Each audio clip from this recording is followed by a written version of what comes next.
Hi, welcome to valuationpodcast.com, a podcast and video series about all things related to business and valuation. My name is Melissa Gragg, and I provide online valuation services for mediation and litigation based in St. Louis, Missouri.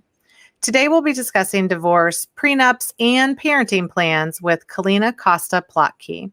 She's a family law attorney in Atlanta, Georgia with KF Law, LLC. She concentrates primarily on family law, which would include divorce or child custody, child support, modification of maintenance, alimony, prenuptial agreements, and the list goes on. So if we have to identify all of the assets that we have and say, okay, I have a house, I have a car, I have a tchotchke set or something, is the only way that we can really protect those assets when, before we get married is to put together a prenuptial agreement? Or are there some other ways that we could protect like the assets that we came into the marriage, like inheritance and such?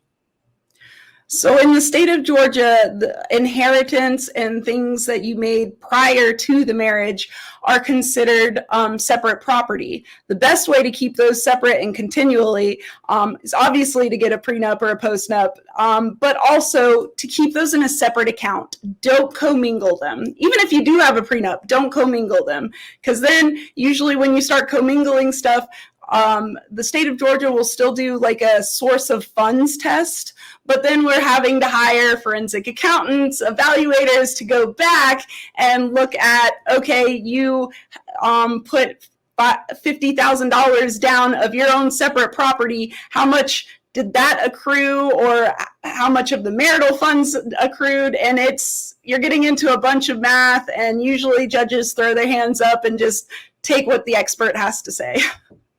Yeah. And I think there are really sophisticated financial planners that are like, okay, here you have an account that's separate and it's premarital, so you had it before the marriage.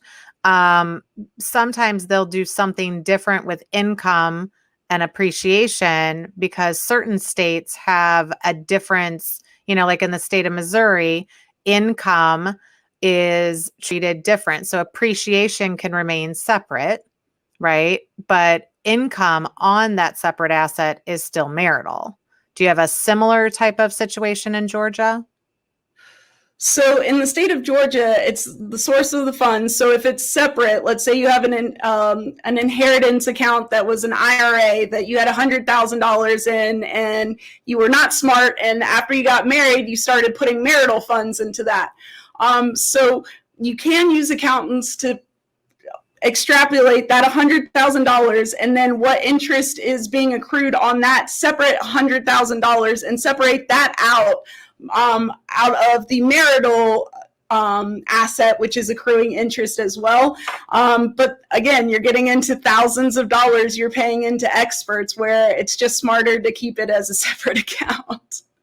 Yeah. And I think it's hard because, we live in this arena of divorce. And so I don't think people are always thinking about this when they get married. But hopefully if there is some inheritance or family money, that there are some accountants and attorneys involved even at that process, because there are some ways to protect it.